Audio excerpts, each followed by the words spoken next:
A gangster picked up a drunk girl on the side of the road. He took her to a small tavern. However, he was so impatient he started to act indecently in the elevator. Little did he know that the girl was someone he couldn't afford to provoke. The old woman beside just complained a word. The man casually threw the girl aside. Then, he turned around and began to threaten the old woman.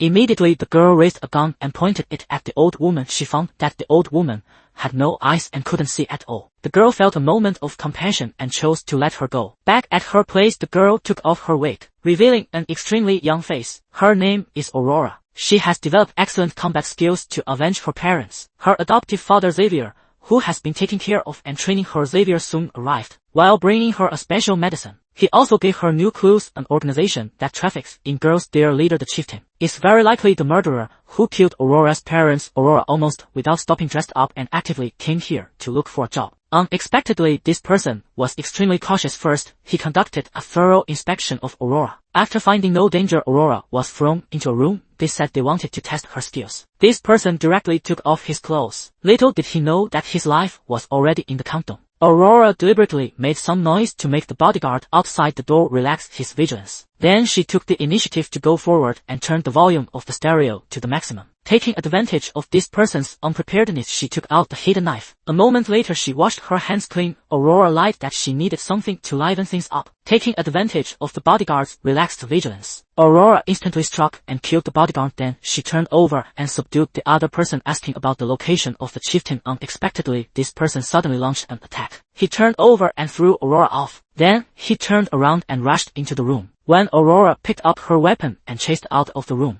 the master had already fled. She didn't dare to stop for even a moment. She went back to the room and took all her things. She went to a place where there was no one and changed her clothes. Then she quickly evacuated. Unexpectedly, halfway there, she was blocked by a young man. The young man had no ill intentions. He just told her the kind of genuine medicine that Xavier gave her would gradually erase her memories. If she wanted to know the whole truth, she should stop taking the medicine as soon as possible. Aurora got home and took out the photos of her parents. She then realized that her memories of them were becoming more and more blurred. Soon after Xavier arrived, when he heard that two people had seen Aurora, he flew into a rage. He must get rid of them. Otherwise, both he and Aurora would be in danger. In order to successfully eliminate the target, Aurora had to pick up the syringe again. Then Aurora dressed up. According to the clues, she went to the home of the one who had fled. Unexpectedly, just as she rang the doorbell, two human traffickers who were snatching little girls arrived one step later. In just an instant, the husband and wife in the room were eliminated. Aurora hid in the room. She suddenly found that it was a teenager. The target of the two human traffickers was him. Aurora immediately took the little girl and left. Unexpectedly, their whereabouts were discovered with a whistle. More than 10 people suddenly rushed out from around. These people dragged away the little girl and pinned Aurora against the wall. Seeing that her life was about to be in danger, just then the young man named Zhang appeared and saved her. Aurora woke up. The first thing she cared about was that little girl. She immediately prepared to go and rescue her. Zhang couldn't just stand by and do nothing. He sneaked into the territory of the Viper gang together with Aurora. Zhang threw a self-made stun grenade. The explosion attracted the attention of everyone. Then the two of them took the opportunity to sneak in quietly. They quickly found the girl who was being held captive. Unexpectedly, the female leader of the Viper gang returned at this time. Aurora immediately stepped forward and fought with her. Suddenly there was another whistle. Many members of the Viper gang rushed over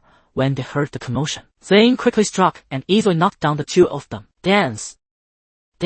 At this time, Aurora also finished the fight and asked who on earth wanted these little girls. Zhang, who successfully rescued the girl, drove and picked up Aurora, who had escaped. After this cooperation between the two of them, she gradually believed Zhang's advice to stop injecting that kind of medicine. The next second, Aurora suddenly jumped out of the car. She still wanted to continue searching for traces of the chieftain, but she couldn't implicate Zhang. In the evening, Aurora came to the target location. She dressed up as a woman of the night and entered the bar. She went to the restroom and changed into a different outfit. The refreshed Aurora then went to the second floor. She easily took down the security guard who opened the door. Then she quickly entered the men's restroom and then started to organize her equipment. But just then several people suddenly came in. They wouldn't have expected that there would be a girl in the men's restroom. The girl raised her sidearm and pointed it at the two men in front of her. She was just about to force them to say the specific location of their boss, the chieftain. The next second someone else came. The girl used her agile movements to dodge the attack. The person raised his hand and hit the girl's earring. Her position was exposed and the girl could only turn and flee. She leaped up, dodged the bullets and landed. Then she picked up the sidearm that had fallen on the ground. Although she took care of the gangsters, the target took the opportunity to escape from the bar. Unexpectedly, just as he got into the car, the girl chased after him with a gun. To save his life, this person decisively told the location of the chieftain and informed her that 4 girls would be sold tomorrow night. The girl thought to herself she was just about to ask for more details. Suddenly her weapon was knocked out of her hand. Then came a powerful punch. In the confined space, the girl was at a disadvantage. She casually felt for the keys and scratched the opponent's glasses. A moment later, the girl crawled out of the car unsteadily. She returned home covered in injuries because she hadn't taken the medicine for a long time. She had many uncomfortable symptoms, but when she thought that continuing to take the medicine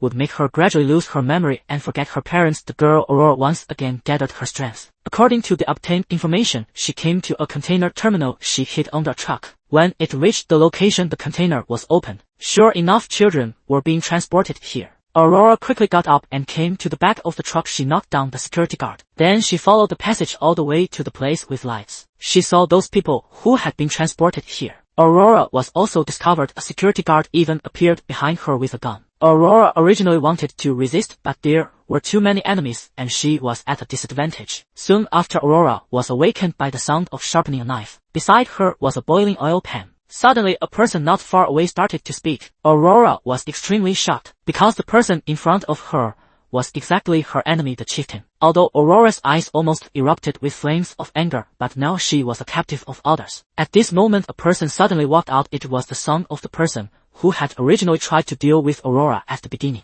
This person slowly stepped forward to confirm Aurora's appearance. He suddenly yanked off her earring. He wanted to continue his actions, but was stopped by the chieftain after getting the information he needed. He would leave it to him to deal with. Then the chieftain ordered his subordinate to put Aurora's hand into the boiling oil pan. But it seems that they all underestimated this young girl.